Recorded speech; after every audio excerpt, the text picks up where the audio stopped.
My name is Caroline Drury. I'm the founder of the Beyond Before and After Fitness app and the co-founder of Macropath, the AI app that just tells you what to eat. I'm also an athlete running the Great World Race in 2026, which is 7 marathons in 7 days on all 7 continents. Cheers. I got asked on Instagram recently a great question that I thought I'll break it down here on YouTube. The question was from another runner, and she asked, how am I going to change my running during the busy holiday season? And I thought that's such a good question because we make some mistakes, and I've made a lot of them before, which I'm not making this year because the stakes are too high. We make a lot of mistakes overestimating what we can do, and then we go into the season hoping and wishing to get everything done, but we don't have a plan.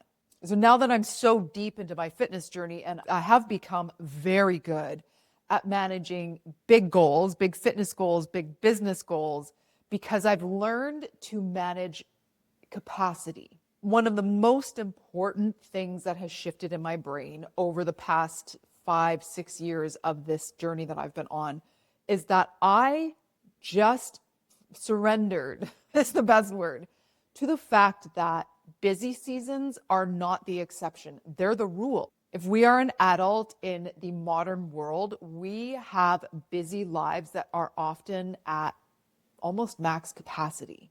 If you're waiting for a non-busy time to start the goal, to start the thing, you're kidding yourself. I buried my head in the sand about that for a long time, decades.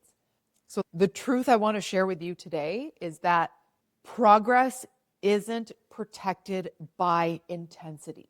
Progress is protected by strategy.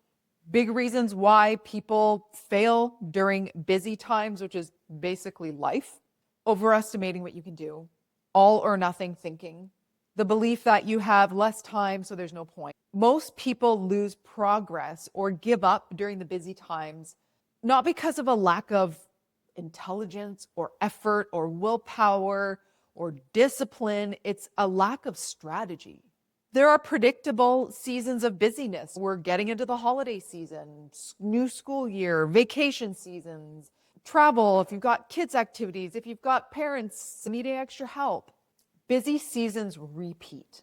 So when we plan for them and put a strategy in place, we protect our progress and we still stay on track to achieving our big goals. They also become much less draining because then when we stop waiting for them to be over, I don't want any part of my life just to be waiting for it to be over. I got given this incredible gift of being alive, and I just want to wish it away and wish that the season would just be over so I can start getting fit or getting that goal. That's not how I want life to work. And if I did, I'm going to be sorely disappointed because it's just not going to work that way. One way that I protect my progress during the busy times, and this is the holiday season, so to directly answer the question that the woman asked me, we need to define our busy season, our minimums. Minimums does not mean that you have less effort, lower standards. We have to lower our standards for what you're capable of, but we don't lower our standards for how well we expect ourselves to show up. There's a difference. I have said in another video, you have to lower your standards, and I mean that because you have to lower the bar of what you're capable of doing. So define your minimum. This is a godsend. This was a huge realization. For me, during this holiday season, since I have the Great World Race on the horizon in 1 year, my minimum is doing every single run. I'm not going to shortchange my runs. I will look at when in this time do I have a deload week, which is shorter mileage, maybe one fewer run that week. And maybe during the Christmas week or actually the week after Christmas, that week between Christmas and New Year when it's nice and quiet, I love that week. Maybe I'll put my deload week on one of those weeks. So I can shift things around. If you're a woman here, there's probably lots of pressure on you to do the holiday cooking, or if you're going to family, you're still going to be cooking something to take. The decorating, the planning, a lot of that falls onto us. Not saying that our husbands or partners don't have any responsibilities there, but it's different. The bulk of it generally falls on us. So running for me is how I manage my mental during a busy holiday season, because if I don't run, because running is a release for me. If I don't run, I get depressed, grumpy, snappy with people, sad. I don't sleep well. As too much is going on in my head, I need to process things physically. I just know that about myself. And running is how I do it. It's different for me than strength training. Strength training is where I get my grit, but running is where I get my release. So that's my minimum. My minimum is my runs are protected. And I know that I will have to still get up really early during the holiday season. I'll be getting up still at 4 a.m. every day because I have to do that to protect my minimum. That's my minimum. Currently, I'm doing 4 1-hour strength training sessions a week. I'm doing a full body push day with barbell, full body pull day with barbells, heavy, both heavy. Then I'm doing 2 core and accessory works. That's core and the smaller muscles, a lot of ankle, calf, the small stuff around my feet. That stuff, I want those to be really strong. Maybe I'll do one of each during Christmas week and the week after. That's okay for me. I'm giving myself the out. Maybe I'm not going to do all 4. Maybe I'll do one of each, or I'll do 3. That's going to be okay. I'm going to leave myself flexibility there. I know I'm going to do at least 2. That's my plan. That's my strategy. I'm leaving myself flexibility. The flexibility is okay. In terms of food and eating, I have it as a non-negotiable that I still do my meal prep. I still plan out my meals and pack them all. Not because I won't participate in the holiday goodies, having a rum and eggnog every couple days, or I won't eat the cookies that are going to be out, or I'm not going to eat the chocolates. I'm going to do those things. However, what I've learned is that if I don't eat enough protein, I will eat so much junk because I'm hungry. Also, protein, my body wants it. And if I don't consistently give myself the same amount of protein, I will just grab all the stuff that's around. So I know I'm going to grab it anyways. Here's reality. I know that I'm going to grab those things anyways. But if I don't eat my protein, I'm going to eat 5 cookies in a day, plus 3 chocolates, plus I'm going to need that rum and eggnog every day, as opposed to maybe having 1 cookie a day, maybe 1 chocolate a day, have a little rum and eggnog maybe every 3 days. And it'll be small because it's just a little treat. But I crave sugar when I don't get enough protein. I know that correlation, and it's true of so many women that I've coached as well. So think about that for yourself. So that is my food non-negotiable.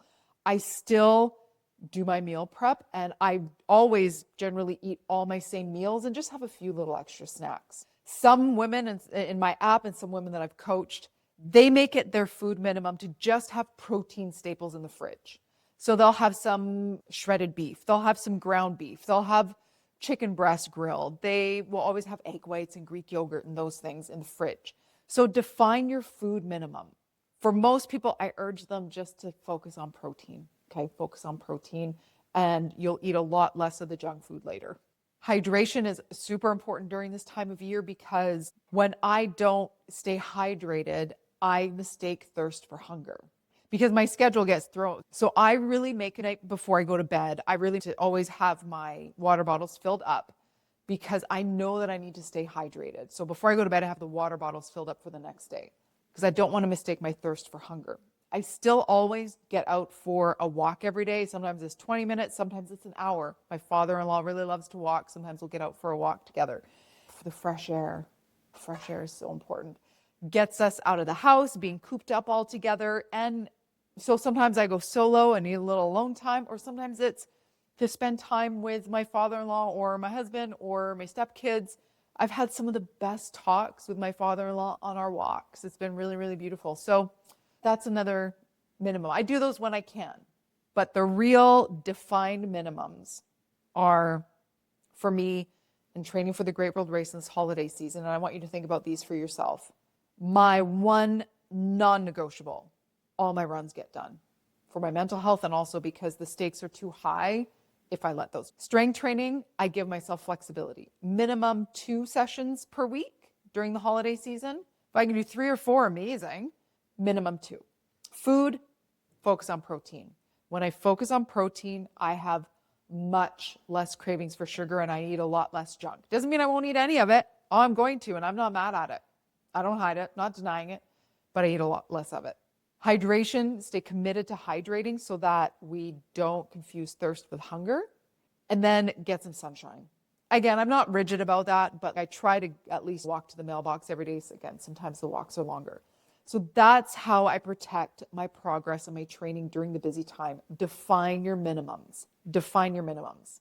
Nothing about running 7 marathons in 7 days on all 7 continents is perfect. And watching the most recent race just in November this year, there was a lot that went wrong for people. There's a lot that went right. A lot of people surprised themselves to the good. A lot of things challenged them. There were some race dates that got changed because of the weather in Antarctica.